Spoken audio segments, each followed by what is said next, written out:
Bien, on va pouvoir commencer. Je pense qu'on m'entend bien. Parfait. J'aimerais commencer ce message en fait par une courte introduction. C'est de rappeler en fait que la plus belle chose en fait qui puisse arriver à un homme, eh bien, c'est qu'il rencontre le Seigneur Jésus-Christ. C'est la chose la plus importante. C'est la chose la plus grande qu'un homme puisse vivre puisqu'il rencontre le Seigneur et qu'il se réconcilie avec son Seigneur. Et qu'à partir de là, il vive la vie éternelle. À partir de là, ils vivent une nouvelle vie. Une vie que eh bien, le Seigneur installe en lui à partir de la présence du Saint-Esprit, la présence du Saint-Esprit dans nos vies. Et du coup, donc, cette nouvelle vie, en fait, peut être sujet de pas mal de réflexions, pas mal de questions également pour beaucoup d'entre nous. Ce qui fait effectivement qu'on a besoin donc d'apporter des réponses, clarifier un petit peu les choses pour que cette vie nouvelle initiée en nous par le Seigneur, par la présence du Saint-Esprit, eh bien soit vécue conformément à la volonté du Seigneur. Que cette vie nouvelle soit vécue conformément au plan du Seigneur, conformément au projet du Seigneur. Et vu que justement une vie nouvelle effectivement est placée en nous, une vie nouvelle qui relève justement du projet du Seigneur, il est important qu'on arrive à mieux comprendre ce que le Seigneur a prévu tout au long donc, de cette vie nouvelle qu'il nous donne. C'est pourquoi pour le message aujourd'hui, euh, j'aimerais qu'on puisse parler de la promesse de Dieu, la promesse que Dieu a pour l'homme. Euh, je parle d'une promesse, alors il n'est pas question d'une promesse unique, vous parlez d'une promesse en particulier, mais évidemment vous verrez dans le développement, il s'agit de la promesse en fait que Dieu associe en fait à notre vie. Euh, tous autant que nous sommes, à partir du moment où nous avons donné notre vie au Seigneur Jésus-Christ, nos vies viennent s'inscrire en fait dans le projet du Seigneur. Nos vies viennent en fait répondre à ce que le Seigneur veut réaliser. C'est pourquoi donc nos vies en fait sont des promesses de Dieu et pour Dieu. Nos vies sont des promesses de Dieu et pour Dieu. Je propose qu'on avance un petit peu dans les slides pour mieux appréhender tout cela. Le premier verset que j'aimerais partager avec vous, c'est donc celui qu'on lit dans le livre de Galates, chapitre 4, au verset 28. Alors, ce n'est pas forcément, c'est pas l'intégralité du verset, mais voilà ce que Paul annonce et déclare en fait aux chrétiens, aux Galates. Il leur dit, pour vous frères, comme Isaac, vous êtes enfants de la promesse.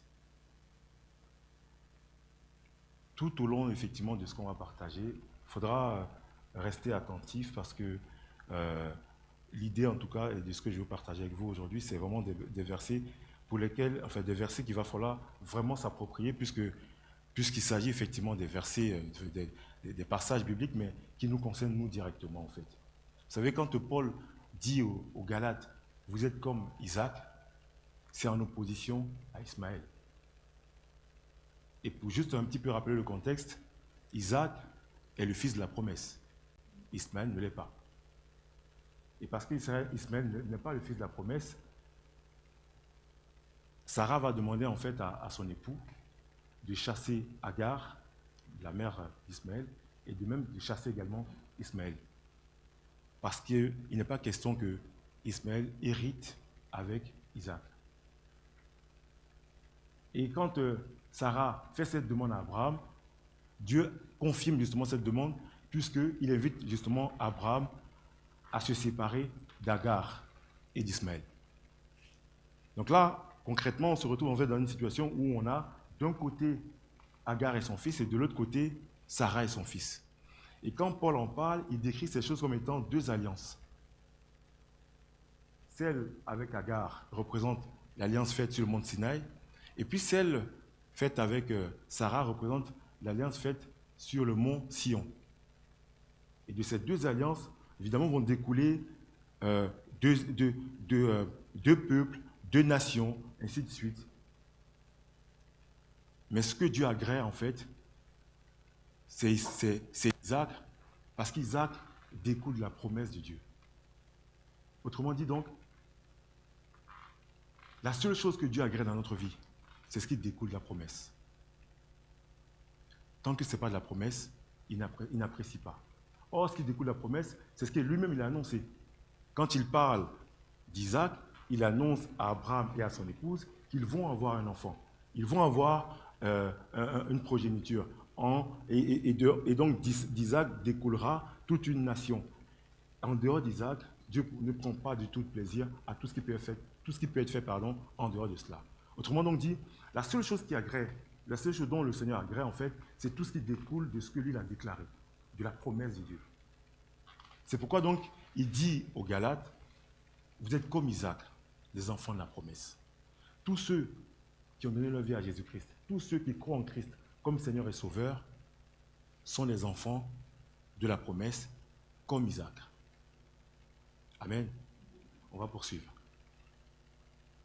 On va poursuivre pour que les choses soient beaucoup plus claires. C'est un pavé, certes, mais il y a des choses qui nous intéressent, on ne va pas forcément s'attarder là-dessus. Mais dans ce qu'on va partager là maintenant, encore une fois de plus, j'attire à nouveau votre attention sur ce qu'on va partager de manière à ce que vous vous les appropriez véritablement parce que ça nous concerne tous autant que nous sommes, de façon individuelle. Voici ce que Dieu dit donc à Jérémie. La parole de l'Éternel me fut adressée en ces mots.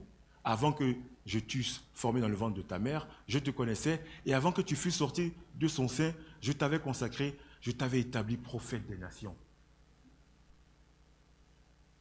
On s'arrête un petit peu sur ce qui a été dit un peu avant. Avant que je t'eusse formé dans le ventre de ta mère, je te connaissais.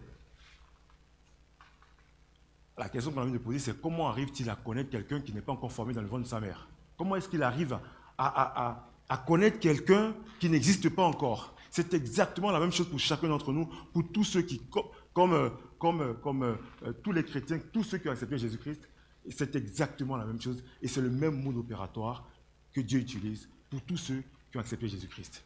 Avant qu'on ne naisse, il nous connaît. Alléluia.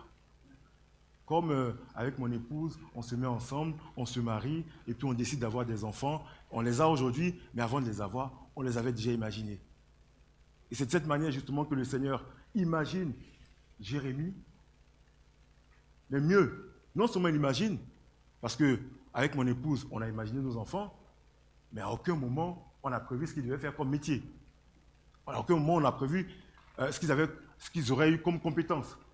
À la différence de ce que dit le Seigneur à ce moment-là, il dit « Je t'ai établi prophète des nations ». Dieu a établi Jérémie prophète des nations avant même que Jérémie ait une quelconque compétence, une éloquence, un savoir-faire, un savoir-être, une compétence, une capacité ou quoi que ce soit. Quoi qu'il ait, Dieu n'a pas absolument considéré quoi que ce soit en ce qui concerne Jérémie. Et il est établi prophète. Parce que tout ce qui est fait en fait découle de ce que lui, Dieu, il décide. Là où je veux attirer votre attention, c'est que notre existence, en ce qui concerne tous ceux qui ont accepté Jésus-Christ comme Seigneur et Sauveur, notre existence découle du projet de Dieu. C'est son intention. Et à partir du moment où c'est son intention, toute la suite, eh bien, il faudra qu'on le consulte. Jérémie ne peut pas dire, c'est ma vie, j'en fais ce que je veux, je décide de ce que je veux. Puisque c'est un petit peu comme si le Seigneur s'en sert en fait comme une clé. Si Dieu décide que Jérémie soit prophète devant les nations, c'est bien parce qu'il y a une raison. Il aurait pu décider qu'il soit ingénieur, qu'il soit mécanicien ou qu'il soit autre chose. C'est parce qu'à un moment donné, Dieu identifie en fait les choses et dit, j'aurais besoin d'un prophète à ce moment-là. Et donc celui que je désigne, c'est Jérémie. Quand je préparais le message, j'avais tellement l'intention de ce qu'on s'approprie tous ces passages que j'avais voulu donner des noms à ce moment-là, en fait. Dire que, voilà, Christophe, eh bien, que tu considères ces choses, que tu te les appropries, en fait. Après, je me suis posé la question de savoir si, effectivement, on avait le droit de le faire, puisque c'est potentiellement des vidéos qui vont être lues et vues sur YouTube, donc c'est peut-être pas opportun de donner des prénoms. Mais j'aurais pris tous vos prénoms et je les aurais rattachés à tous ces versets. Après, on peut le faire puisqu'on ne vous voit pas. Et des Christophe, il y en a des dizaines et des dizaines en France. Mais on va rester respectueux des droits de chacun d'entre nous. Les amis, nos vies sont le résultat du projet de Dieu. À un moment donné, Dieu décide que, et à ce moment-là, il organise les choses. Et nous venons sur terre. Pourquoi c'est important de le voir de cette manière? Ça veut dire que lorsque Jérémie se comporte comme un prophète, ce n'est pas parce que nous, on a considéré qu'il est prophète. Ce n'est pas parce que nous, on a validé qu'il est prophète. Dieu a dit qu'il est prophète. Et donc, Dieu qui a dit qu'il est prophète, Dieu même le précède dans ce qu'il doit faire. Amen.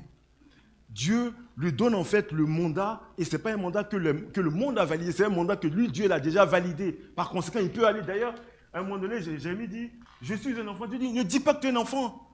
Pourquoi tu dis que tu es un enfant? Parce qu'en fait, tu observes ce que tu te sens capable de faire. Tu te dis, je suis un enfant, je ne suis pas éloquent, je ne suis pas capable. On a compris que tu ne pouvais pas, mais on n'a pas attendu que tu sois capable de. On dit, tu es prophète. C'est suffisant. Si c'est même nécessaire, Dieu fera, il apportera des réponses. Vous vous souvenez de Moïse? Quand Dieu appelle Moïse, il dit, je vais faire de toi justement mon serviteur pour aller t'adresser en fait à Pharaon. Moïse dit, je ne sais pas parler. Il dit, il n'y a pas de problème. C'est je t'envoie ton frère. Donc si tu considères qu'il y a une incapacité, il n'y a pas de problème. Mais le Seigneur, il a un projet. Si on n'arrive pas à valider l'idée que nos vies sont un projet de Dieu, on ne pourra pas, la suite, on ne pourra pas chercher en fait là où est-ce qu'il veut nous envoyer. Quand tu ne sais pas que ta vie est un projet, tu te poses 10 000 questions. Vous savez, j'ai juste courtement partagé, peut-être un témoignage personnel, mais ce que j'ai constaté, c'est que à un moment donné, je me suis aperçu en fait que j'aimais prêcher l'évangile. J'aimais présenter l'évangile de la façon la plus simple. Et puis, progressivement, je me suis rendu compte que j'étais attiré et poussé en fait par prêcher l'évangile. Et puis, je n'ai pas attendu que on valide en fait que je le sois ainsi. Mais ce que j'ai constaté, c'est que puisque Dieu a voulu que je prêche l'évangile, avant même que je commence à prêcher, en fait, il prépare les cœurs. Ce qui fait que quand je me présente en fait devant vous, je suis un petit peu légitime. Quelque part, je suis un peu validé parce que... Pourquoi? Parce que l'Esprit de Dieu prépare vos cœurs. C'est en raison du témoignage du Saint-Esprit dans vos cœurs que vous dites, ouais, c'est potentiellement un prédicateur, on va l'écouter quand même. Pour dire que ce que Dieu annonce sur nos vies, en fait, eh bien, il nous précède. Il nous précède et il prépare en fait ce que nous allons faire. Du coup, donc, Jérémie qui pense qu'il est tout petit, qu'il n'est pas capable de... Dieu lui dit, tu seras prophète des nations. Parce que c'est la réponse, en fait, à une situation qui va arriver et j'aurai besoin de toi.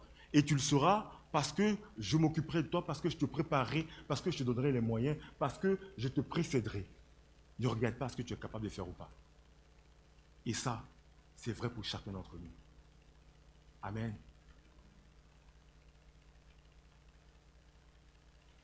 Ne les crains point, car je suis avec toi pour te délivrer, dit l'Éternel. Puis l'Éternel étendit sa main et toucha ma bouche, et l'Éternel me dit, voici, je mets mes paroles dans ta bouche. Regarde, je t'établis aujourd'hui sur les nations et sur les royaumes, pour que tu arraches et que tu abattes, pour que tu ruines et que tu détruises, pour que tu bâtisses et que tu plantes. Dieu donne un maximum de détails pour que Jérémie soit rassuré par rapport au projet de Dieu. Il ne lui dit pas juste, tu vas être prophète. Ce n'est pas suffisant. Dieu sait que ce n'est pas suffisant et que Jérémie a besoin d'être rassuré par rapport à la promesse de Dieu. Et donc, il lui donne des détails, il lui donne des précisions. Et tout au long de la vie de Jérémie, Dieu va continuer en fait à alimenter cette promesse. Il va continuer à donner des détails, des précisions sur cette promesse. Parce que non seulement cette promesse est nécessaire pour la foi de Jérémie, mais elle est nécessaire également parce que Jérémie a besoin en fait de s'assurer qu'il marche fidèlement avec Dieu. Il a besoin de s'assurer qu'il a une intimité avec Dieu. Et donc, c'est au cours de cette intimité que Dieu rappelle la promesse et que Dieu vient enrichir la promesse. On va continuer et on verra ensuite que c'est exactement en fait la même chose qui se produit donc dans la vie de l'apôtre Paul. On va forcément faire toute la lecture, mais voici ce qu'il dit. Mais lorsqu'il a plu à celui qui m'avait mis à part dès le sein de ma mère et qui m'a appelé par sa grâce, de révéler en moi son Fils afin que je l'annonçasse parmi les païens, aussitôt, je ne consultais ni la chair, ni le sang, et je ne montais point à Jérusalem vers ceux qui furent apôtres avant moi, mais je partis pour l'Arabie, puis je revins encore à Damas. Paul dit, Dieu l'avait mis à part depuis le sein de sa mère. C'est quand même assez extraordinaire d'entendre ça parce que Paul a été juif. Pourtant, Dieu l'a mis à part depuis le sein de sa mère. Il a été juif, il a été plein de zèle, il a écouté, il a appliqué les traditions de ses ancêtres. Il a même été violent envers l'Église, il a été persécuteur, il a combattu la foi chrétienne. Mais quand le moment est venu, Dieu l'a appelé. Et Dieu l'a totalement transformé pour qu'il aille lui servir. Et pourtant, dans l'intervalle, il a été persécuteur de l'Église. Pourtant, il a fait beaucoup de mal aux chrétiens. Mais lorsque le moment est venu, le Seigneur s'est servi de lui. Parce que sa vie, en fait, était un projet de Dieu. Parce que sa vie était un souhait et une intention du Seigneur pour le service pour lequel, en fait, Dieu a prévu. On va continuer.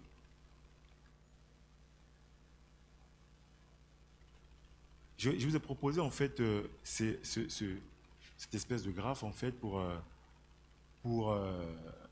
partager justement l'expérience d'Abraham.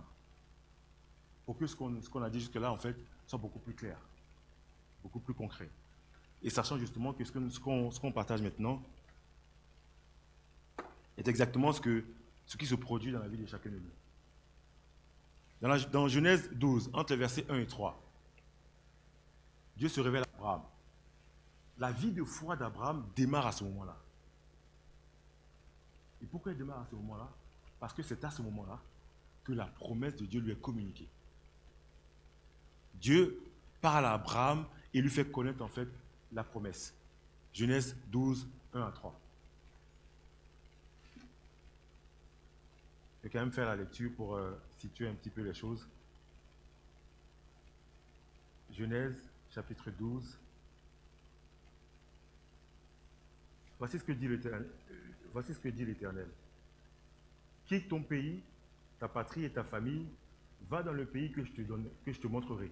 Je ferai de toi une grande nation, je te bénirai, je rendrai ton nom grand, et tu seras une source de bénédiction. Je bénirai ceux qui te béniront, et je maudirai ceux qui te maudiront, et toutes les familles de la terre seront bénies en toi. Donc tout part de là. Point de départ.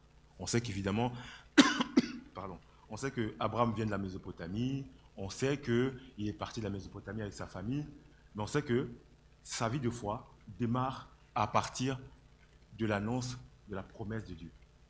Tout ça pour dire que nos vies, en fait, sont conduites par un fil directeur, par une ligne, par la promesse que Dieu fait dans notre vie. On arrive à ce moment-là. La promesse est rappelée après qu'Abraham se soit séparé de Lot. Tout au long de ce schéma, on voit effectivement qu'à chaque reprise, à chaque moment, Dieu rappelle la promesse. Dieu est maître en fait de ce temps-là. Et il sait pertinemment pourquoi il vient rappeler la promesse à chaque fois. Il se sépare de Lot. Il faut rappeler un petit peu dans l'intervalle qu'à un moment donné, face à une famine, Abraham décide d'aller en Égypte.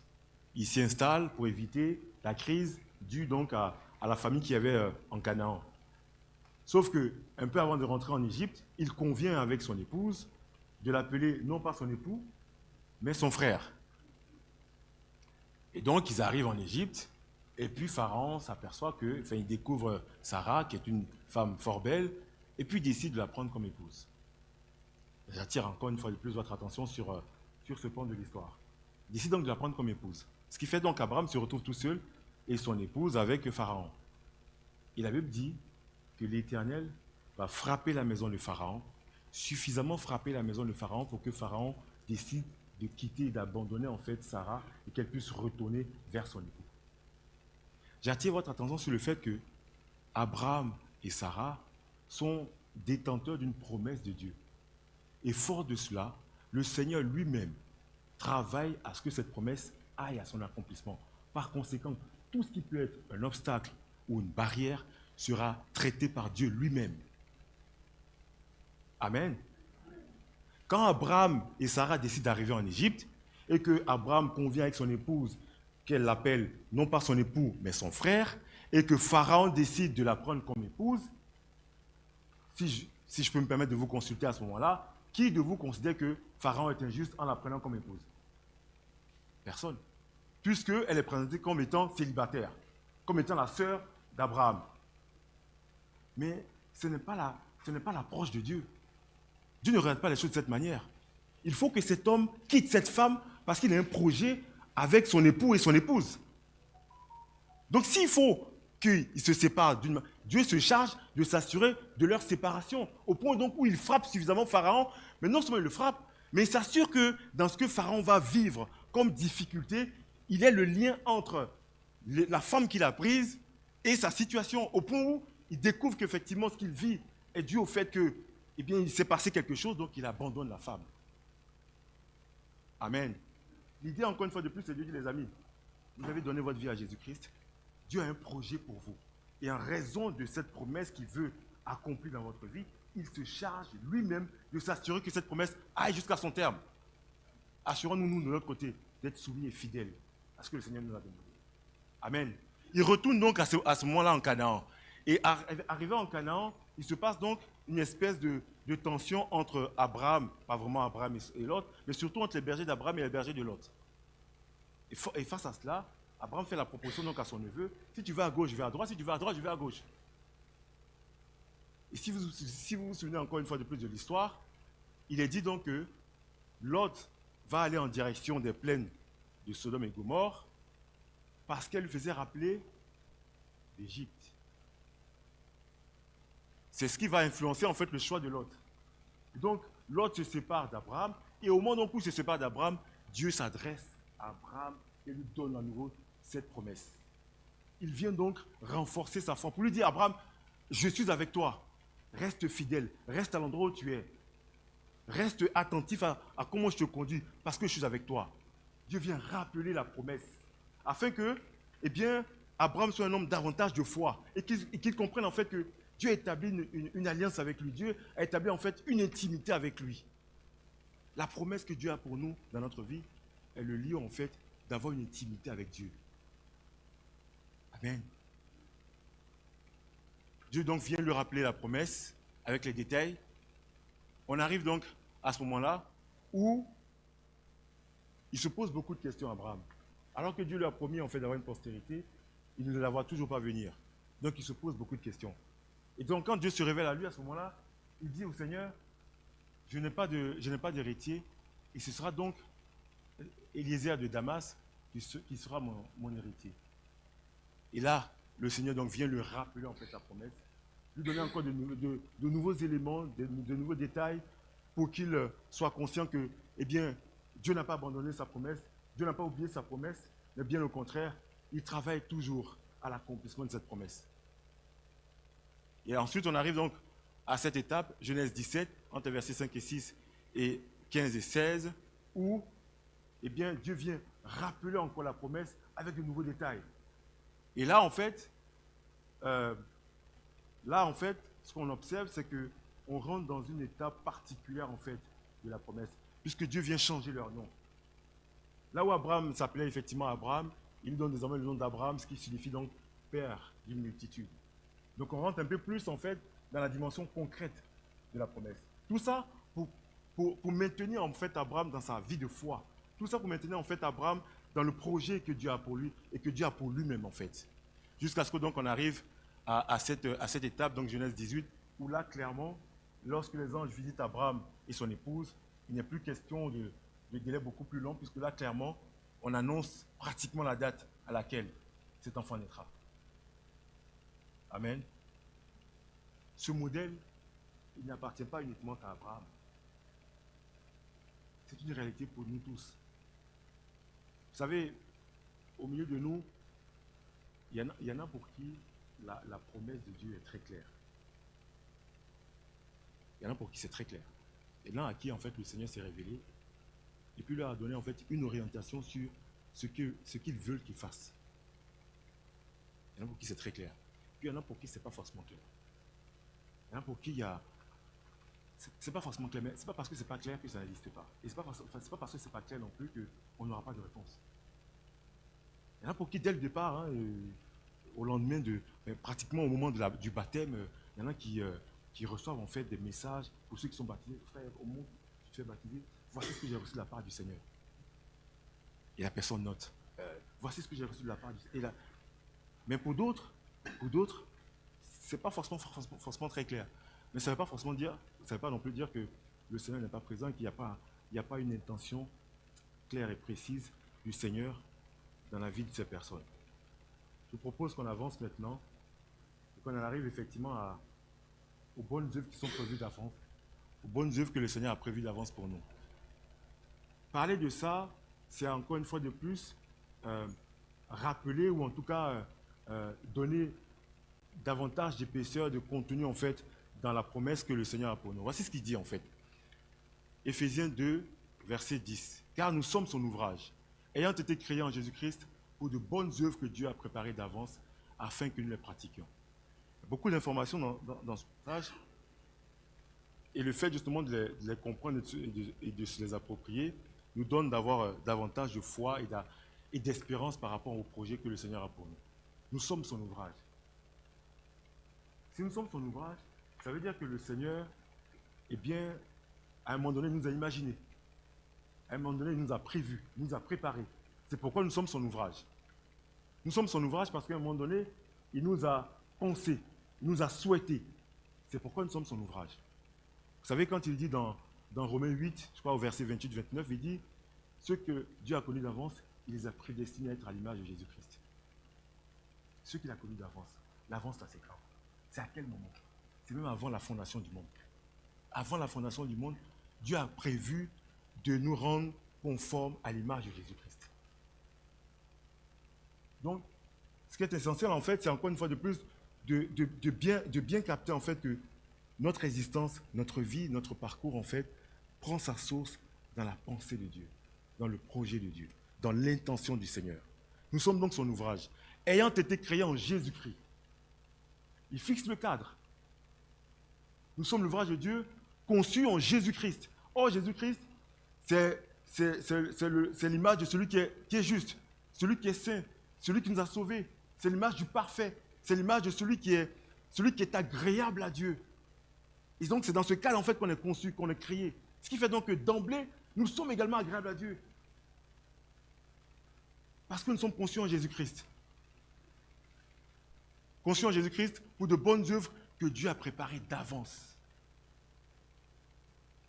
Il les a préparées d'avance. Il n'a pas attendu que nous existions, il n'a pas attendu que nous fassions la demande, mais il les a préparées d'avance. C'est quand d'avance? C'est à quel moment d'avance? Avant même la fondation du monde. Parce qu'il a imaginé en fait posséder un peuple d'élus, de racheter, de sauver, justifier et sanctifier en Jésus-Christ. Et ce peuple en fait doit pouvoir venir pratiquer ce qu'il a prévu d'avance. Comme il a annoncé à Jérémie qu'il soit prophète, avant même qu'il soit formé dans le ventre de sa mère. Comme il a annoncé à Paul qu'il soit son serviteur, qu'il soit son apôtre, avant même qu'il soit formé. Les bonnes œuvres prévues d'avance. L'intérêt de rappeler cela, c'est qu'on ne se lance pas en fait à imaginer ou à concevoir les bonnes œuvres en question, les amis.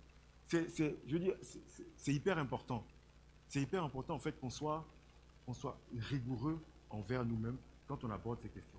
Dieu parle des bonnes œuvres qu'il a prévues d'avance.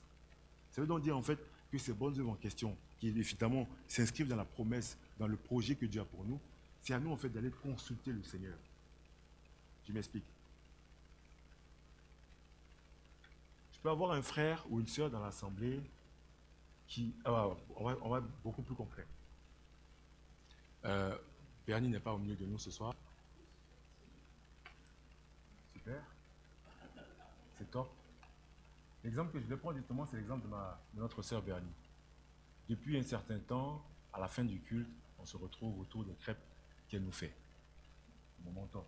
Ça a démarré timidement, mais là, on est vraiment dans la vitesse de croisière. C'est génial. On sait maintenant que quand on finit le culte, on a une petite collation chaude. Et c'est top. On est vraiment béni par cela.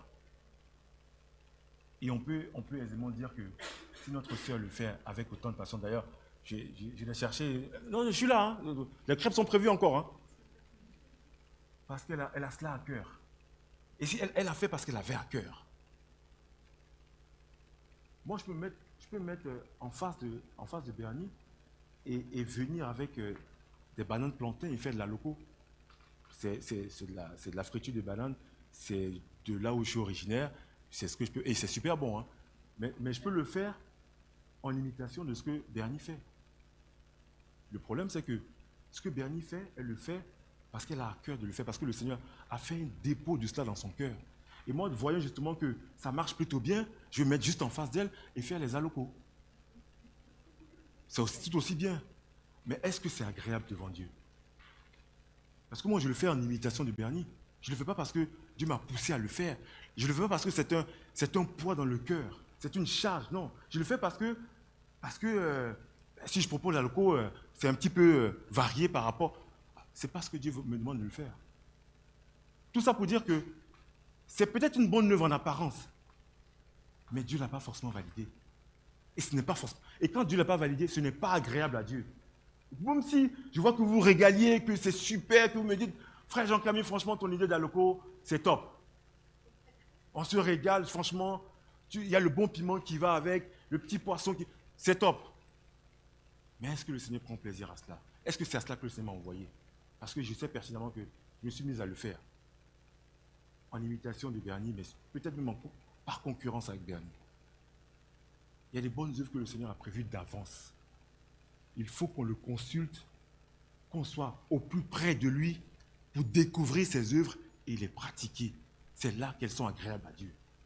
Je reviens encore avec l'image que Paul a présentée aux Galates. Il dit Abraham avait 2 enfants. Il y a Ismaël et puis il y a Isaac. Ismaël, on l'a chassé.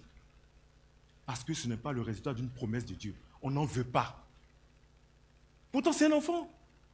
À partir de qui il aurait pu avoir effectivement une postérité. On n'en veut pas cet enfant. Ce n'est pas la promesse de Dieu. À la limite, ne prends même pas le risque en fait, de résister à Dieu parce que tu fais des actions qui ne sont pas agréables à Dieu. Ce qui nous amène en fait à systématiquement et constamment en fait, être dans le discernement, à rechercher la volonté de Dieu. Qu'est-ce qui t'est agréable, Seigneur? Je ne veux pas courir le risque de faire des choses qui ne sont pas agréables. C'est une perte de temps et d'énergie. Et pire encore, ce n'est pas avoir la satisfaction de mon Seigneur. Oh, je vis pour que mon Seigneur soit satisfait, pour que la gloire de Dieu soit manifestée. Qu'on soit conscient qu'il y a les bonnes œuvres qui sont prévues d'avance et que ces œuvres, en fait, s'inscrivent dans la vie que Dieu a pour nous. En raison donc de la promesse que Dieu nous a déjà donnée. Amen. On va continuer. Pendant qu'ils servaient le Seigneur dans leur ministère et qu'ils jeûnaient, le Saint-Esprit dit, mettez-moi à part Barnabas et Saul pour l'œuvre à laquelle je les ai appelés. Là, encore une fois de plus, c'est exactement c'est de cette manière que fonctionne le Seigneur. Barnabas et Paul s'apprêtent en fait à aller visiter plusieurs régions de l'Asie pour répandre l'évangile, pour instaurer des églises, pour former des frères, bref, pour répandre l'évangile. Et avant d'aller le faire, le Saint-Esprit les envoie. Il les met à part, il les a déjà préparés, Dieu s'est déjà révélé à Paul, et le moment est maintenant venu en fait pour qu'il entre dans l'œuvre pour laquelle le Seigneur l'a mis à part. Et là, ce qu'on voit donc, c'est clairement comment est-ce que le Seigneur fonctionne, comment le Seigneur effectivement nous envoie. C'est pour ça que il est bon que nous ayons connaissance, que nous comprenions en fait ce que Dieu veut qu'on fasse. Parce que lorsque le Saint-Esprit dit « Mettez-moi à part Barnabas et Paul pour l'œuvre pour laquelle je les envoie », il est en train d'expliquer en fait aussi bien à Paul et Barnabas, mais également à nous, que lorsque Dieu révèle quelque chose dans ton cœur en ce qui concerne ce qu'il veut faire avec toi, il est avec toi et il permettra en fait que tu réalises ce qu'il a prévu. Le fait de dire, mettez-moi à part, c'est de dire, le moment est venu, non seulement le moment est venu, mais c'est moi qui les conduis. C'est moi qui les envoie. Et c'est moi qui serai avec eux. C'est moi qui verrai en fait à l'accomplissement de la mission pour laquelle ils vont. C'est moi qui chapeaute absolument tout. C'est moi qui conduis tout. C'est le Saint-Esprit, c'est Dieu lui-même en fait. L'idée en fait est de dire que frère, parce que tu as compris en fait que eh bien, le Seigneur t'a révélé la promesse qu'il a dans ta vie. Parce que tu es arrivé à découvrir, parce que tu as demandé au Seigneur en fait, et qu'il t'a révélé d'une manière ou d'une autre ce qu'il veut faire avec toi dans ta vie. eh bien, lorsque le Seigneur révèle cela, il te rend capable de le faire parce qu'il est avec toi. Et c'est ça, en fait, qui doit nous fortifier. C'est cette assurance, en fait, qui doit en fait, être notre partage parce que nous savons que nous ne faisons pas les choses parce qu'on s'est aperçu que c'était nécessaire. Non, on les fait parce que c'est le Seigneur lui-même qui nous envoie. Quand je préparais, en fait, ce message, j'ai imaginé les chrétiens, tous les chrétiens d'ailleurs, comme des espèces de clés. Nous sommes tous une clé, en fait, entre les mains du Seigneur. Sachant que chaque clé ouvre une porte. Donc, c'est pas de dire, vous savez, pourquoi j'en parle et que je suis autant insistant, c'est que dans ce que fait l'adversaire, dans ce que fait le diable, eh bien, il vient faire croire aux chrétiens que le plus important, en fait, pour lui dans sa vie de chrétien, c'est qu'il soit chrétien. Et que ça se limite là. Parce que mon frère, David, si tu découvres le projet de Dieu pour toi, tu découvres ce que Dieu veut que tu accomplisses, tu découvres en fait la promesse de Dieu pour toi, ce qui va se passer, c'est que tu vas te mobiliser totalement. Tu ne seras plus juste en fait, juste un chrétien, mais tu seras un chrétien davantage engagé. Donc le chrétien qui est juste chrétien, ce n'est pas un problème pour l'adversaire. En revanche, le chrétien qui est conscient effectivement de la responsabilité qui est la sienne et qui décide en fait de s'installer et d'être en responsabilité de ce que Dieu a voulu qu'il fasse, ce n'est plus le même chrétien. Parce que là, du coup, il mobilise toute son énergie, tout son temps, toute son organisation tourne autour de ce que Dieu veut faire pour lui. On va aller même un peu plus loin. Même ses projets, ses décisions et ses choix, ses priorités, en fait, sont faites en fonction de ce que Dieu veut qu'il fasse. Ce n'est plus la même personne. Or, ce qui se passe, en fait, c'est que le diable vient te dire, c'est quoi le projet?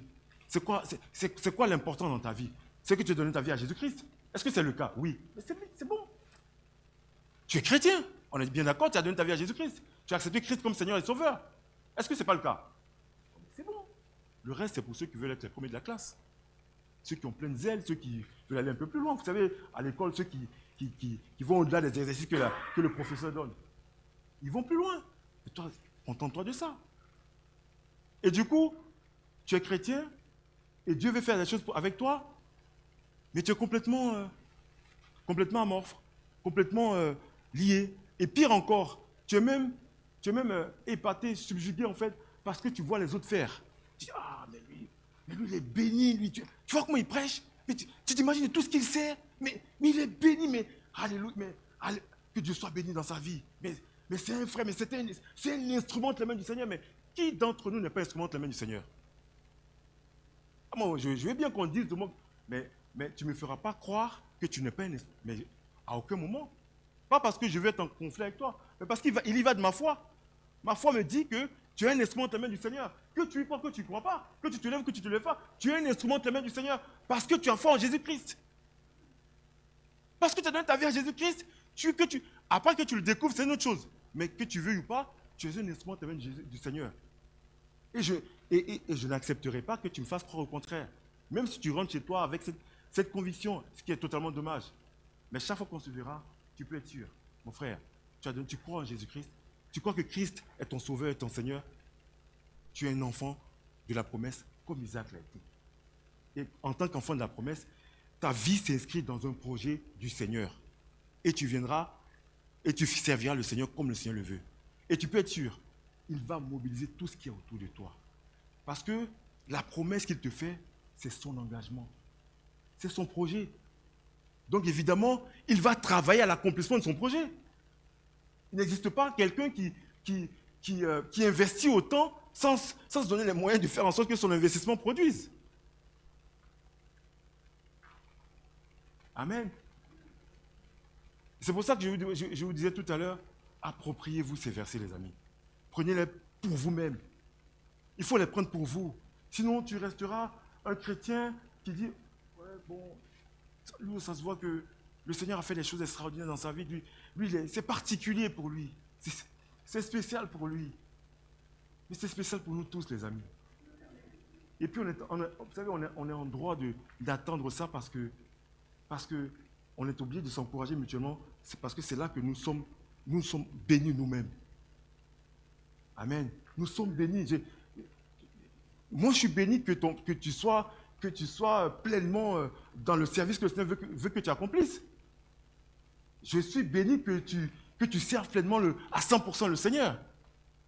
Parce qu'évidemment, on n'est pas en compétition. Chacun de nous, en fait, a quelque chose à faire. Ce n'est pas parce que tu fais bien que je ferai moins. Les amis, il faut vraiment qu'on s'approprie ces choses. Parce que notre service, notre vie, notre service devant le Seigneur en dépend totalement. Ne restons pas à être émerveillés devant ce que peuvent faire les autres. Évidemment, que le Seigneur soit béni et merci pour ces grâces que le Seigneur nous donne. Mais toutes ces vies, en fait, appartiennent au Seigneur et le Seigneur s'en sert pour son œuvre. Amen. Je propose de poursuivre. Et on arrive à la fin.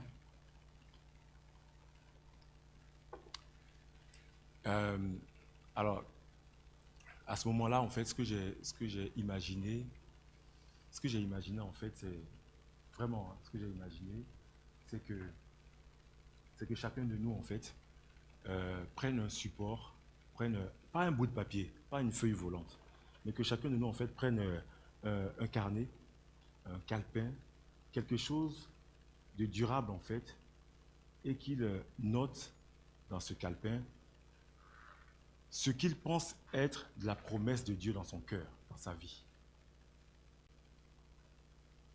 C'est un exercice que je vous demande. C'est surtout un exercice de foi. Je vous invite vivement à le faire. Prenez, non pas un bout de papier, non pas une feuille volante, non. Prenez un carnet. Si vous avez à portée de main un carnet ou un peu plus tard chez vous, quand vous rentrerez, prenez un carnet. Prenez un carnet et notez sur ce carnet ce que vous pensez être la promesse de Dieu pour vous. Vous allez peut-être noter 10 choses, 15 ou 20 choses, c'est pas grave. C'est pas grave. Ce qu'on va voir, ce qu'on retient dans un premier temps, c'est l'élan de foi en fait. C'est la démarche de foi. Ensuite, tout ce qui aura été noté sera éprouvé par le Saint-Esprit. Amen. Donc les 15 points qui auront été notés là, ils seront éprouvés et peut-être qu'il va en rester 2 ou 3. Amen.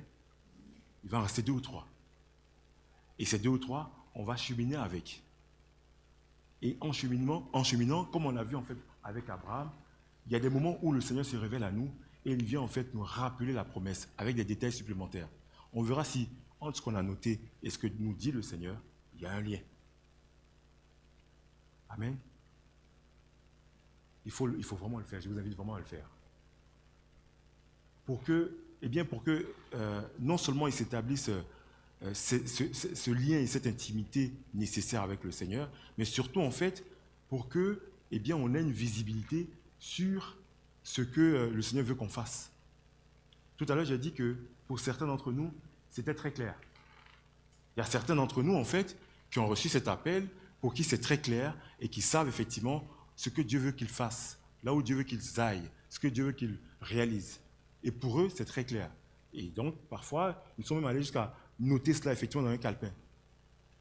1 an après, ou 2 ans après, ou 5 ans après, au fur et à mesure qu'ils servent le Seigneur, au fur et à mesure qu'ils marchent, ils voient effectivement que cette promesse s'accomplit. Amen. Ils voient que cette parole, en fait, est en train de s'accomplir. Et même si ça ne s'accomplit pas, le Seigneur continue en fait à nous fortifier, il continue à enrichir en fait notre foi, puisqu'en fait, quand on a compris ça, on en arrive en fait à comprendre que notre foi fonctionne comme un moteur et la promesse de Dieu comme le carburant nécessaire pour ce moteur. Amen. Il faut qu'on le fasse, autrement en fait, on va être des chrétiens qui se posent 12 000 questions. Et quand on parle de servir le Seigneur, parfois, le premier réflexe en fait qu'on a, c'est qu'est-ce que je peux faire dans l'église? tel poste est occupé, tel autre poste est occupé. On se pose plein de questions sur qu'est-ce que je peux faire dans l'église. Parce qu'on s'imagine que servir le Seigneur, c'est uniquement dans l'église. C'est uniquement autour de l'église. Alors qu'il y a d'autres choses à faire. Prenons le temps de consulter le Seigneur. Allons interroger le Seigneur. Notons ce qu'on a dans le cœur. Que ce soit, alors évidemment, c'est valable pour ceux pour qui c'est très clair, tout comme ceux pour qui, en fait, c'est pas encore clair.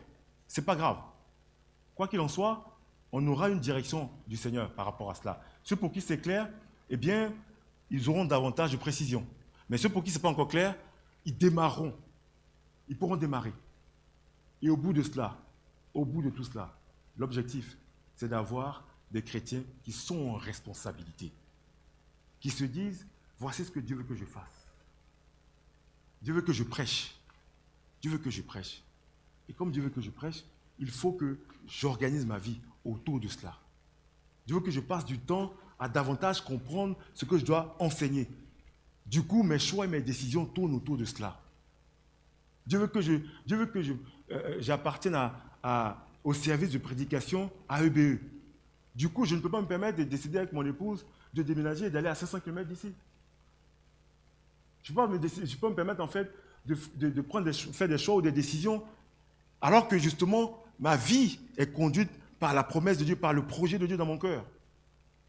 Mais si je n'ai pas ce lien, si je n'ai pas cette réalité, mes choix et mes décisions parfois sont faits selon mon appréciation.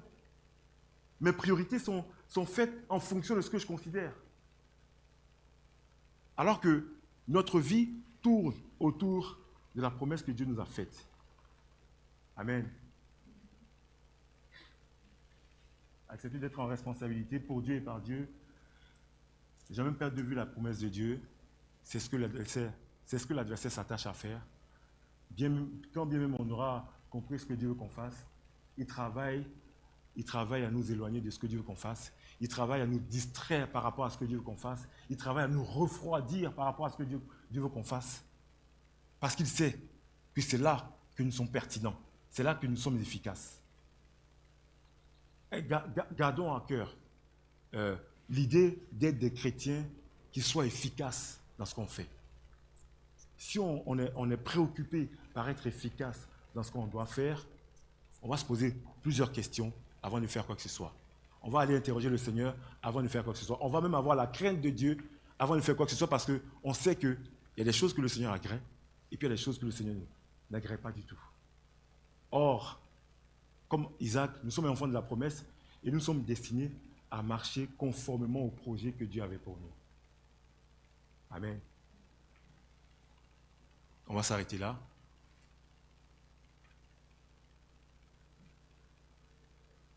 Pour moi, conclure maintenant, c'est vraiment...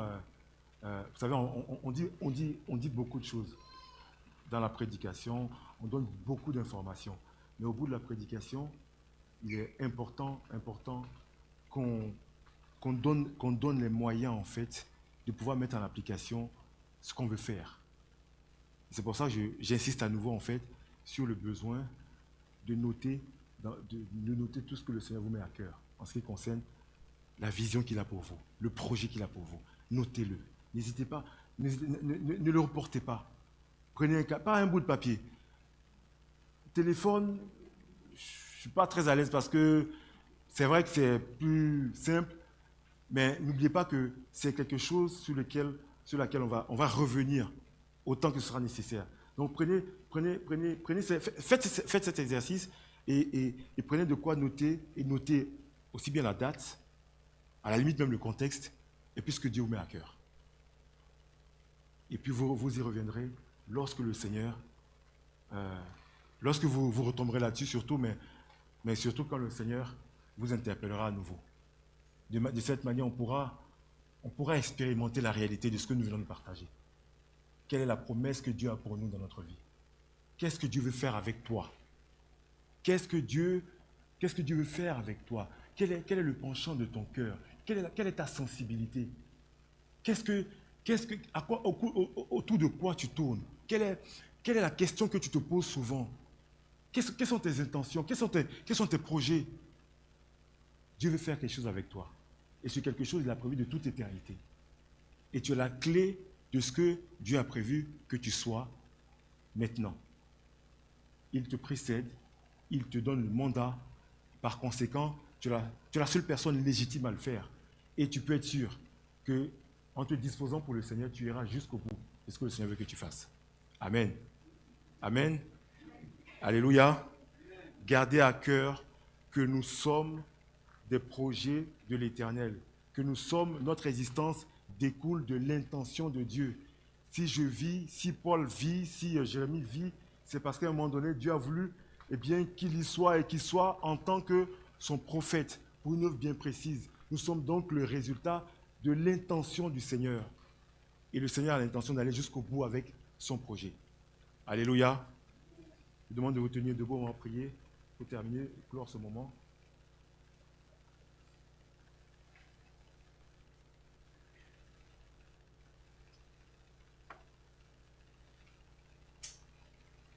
Seigneur, merci.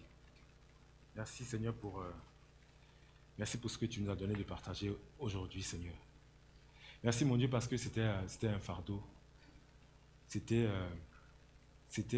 véritablement quelque chose que tu voulais qu'on sache.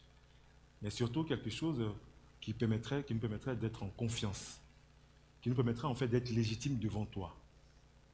Il ne s'agit pas de la légitimité uniquement de certains d'entre nous, mais de la légitimité de tous autant que nous sommes parce que nous avons cru en Jésus-Christ. Je prie ton nom vraiment pour que tous ceux qui aient des hésitations ou des doutes, tous ceux qui se posent des questions, eh bien que ta parole soit comme une semence cet après-midi dans leur cœur et qu'il y ait de vraies réponses, mon Dieu Seigneur. Des réponses qui viennent affermir leur confiance, des réponses qui viennent affirmer leur conviction, Seigneur, de manière à ce que, Seigneur, ils se tiennent devant toi pour te servir et qu'ils se tiennent avec l'intention d'être en responsabilité de ce que tu veux qu'ils accomplissent, Seigneur.